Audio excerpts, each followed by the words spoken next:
Welcome back. It's your boy Fresh. And I'm Mary, and we are a Co-ople of nerds. So in this video we're going to launch a new series called Kickstart My Review.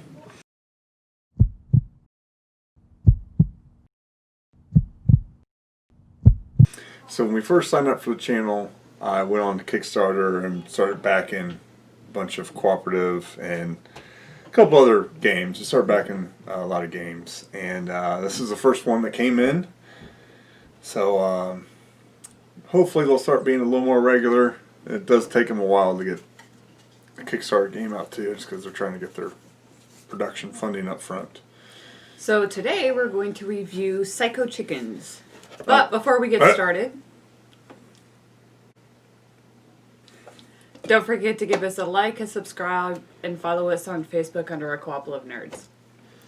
That's right. So Psycho Chickens is a card-based party game. Mm-hmm. It's almost like a Russian roulette style, where basically there's only everyone else wins and there's only one loser. So kind of lends itself to that party style, that drinking kind of fun and easygoing. That's sort of what I look for in a party game. Is I want it to be very simple, so that way people who've had a couple drinks can still enjoy it and understand it, or people who don't play games, because maybe not everyone at the party is a big board gamer. So I really felt this one kind of fell into it. So this game was created by Neon Chicken, which is a couple of guys who got together. Mm-hmm. It's 2 to 8 players, ages 7 and up, and they say that the shortest game they had was 43 seconds and the longest game they had was 38.65 minutes. Right. So we've played, unfortunately with the coronavirus, we haven't had a chance to get together in a party atmosphere, but you can play it 2 players, so we did. We played a couple games of it. I would say, well, they're probably about 25-30 minutes a piece. They went a little on the longer side just because, so how the game works, if you play this card, you lose the game. Mm-hmm. It says there's only one, but our box came with 2, so I'm not sure we put them both in there. If they changed the rule or we just got a misprint.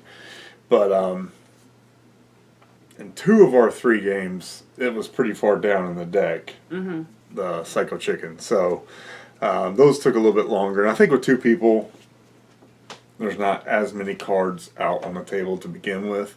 So I think it's going to take a little bit longer. But theoretically, you could lose on the very first. Right.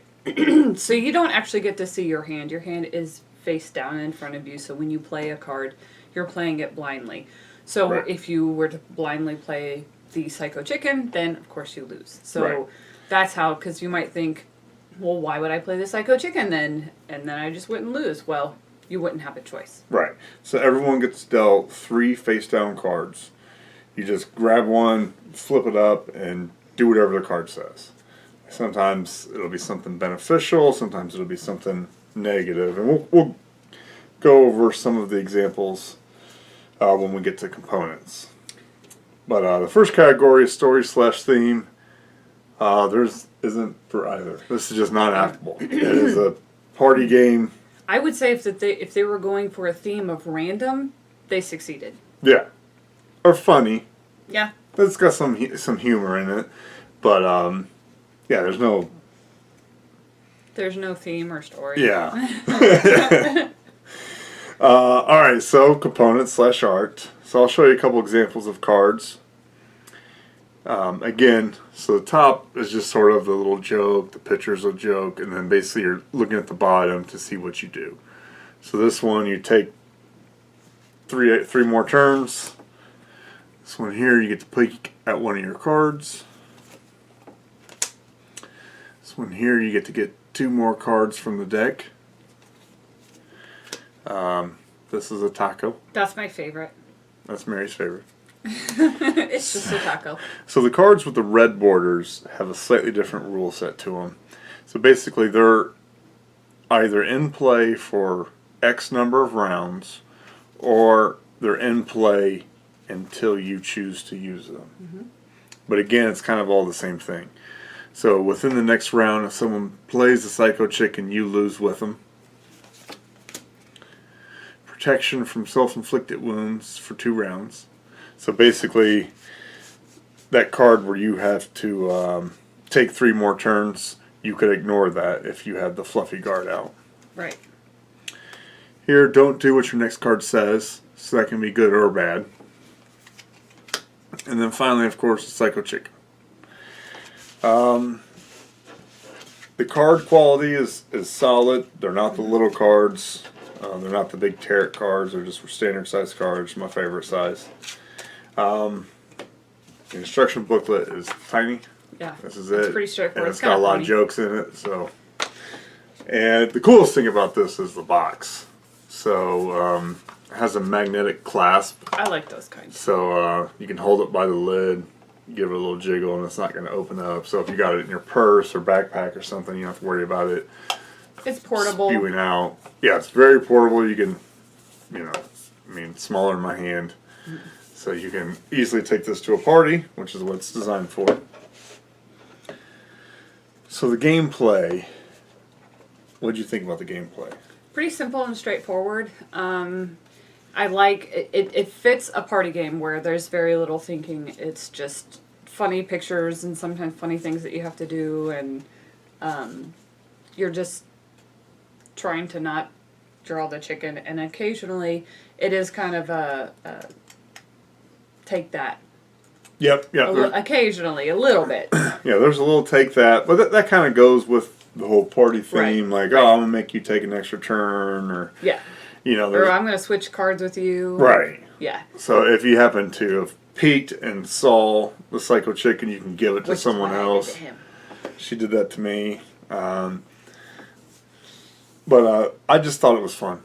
Yeah, the gameplay was really fun. Really simple. It fits the party. Doesn't take itself seriously at all. It's very relaxed. Anyone can play it. We just played it in our bed. Yeah. For bedtime. Yep. So all of our games we put into one of 3 categories. Play, that means it hits the table as often as possible. Display, that means you keep it on the shelf and break it out when the urge strikes. Or finally, stay away, which means you leave it at the store for someone else to get. And for us, this game is play.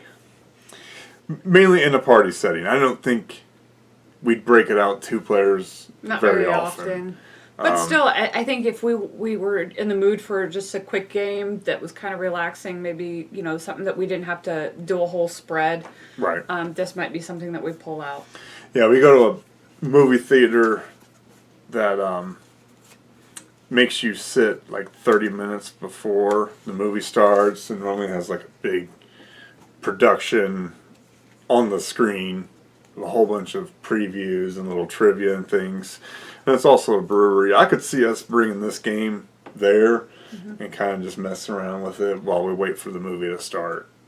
Or a restaurant or something like that. You could do it with its portability. So yeah. Yeah, all right. That's about it. Yep. I'll So do try it. it out. We'll see you next time. Thanks, guys. Bye-bye. Bye.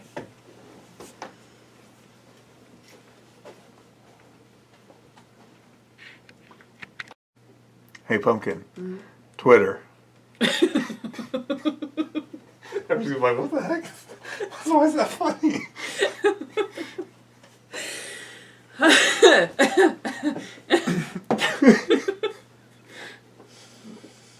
Okay. Brewdog, Clockwork Tangerine. You like it? Yeah, that's a good one.